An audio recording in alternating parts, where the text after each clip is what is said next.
Hi എരിവൻ.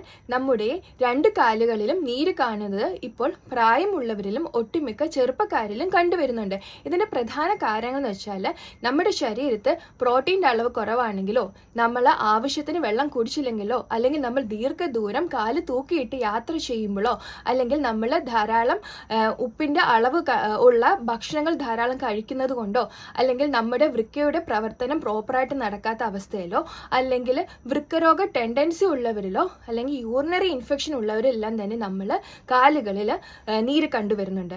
പിന്നീട് പറയുകയാണെങ്കിൽ നമുക്ക് വെരിക്കോസ് വെയിൻ്റെ പ്രശ്നമുള്ളവരിൽ പ്രോപ്പറായിട്ട് രക്തയോട്ടം നടന്നില്ലെങ്കിൽ, യൂറിക് ആസിഡ് ലെവൽ രക്തത്തിൽ കൂടുതലാണെങ്കിൽ, അല്ലെങ്കിൽ സന്ധിവാതത്തിൻ്റെയോ ആർത്രൈറ്റീസിൻ്റെയോ രോഗാവസ്ഥ ഉള്ളവരിൽ, നിയന്ത്രണമില്ലാത്ത പ്രമേഹ രോഗം, അമിത രോഗം ഉള്ളവരിൽ, അതുപോലെ ഹൃദ്രോഗ ടെൻഡൻസി, കരൾ രോഗ ടെൻഡൻസി ഉള്ളവരിലെല്ലാം തന്നെ ഇരു കാലുകളിലും പതിവായിട്ട് നീര് കണ്ടുവരുന്നുണ്ട്.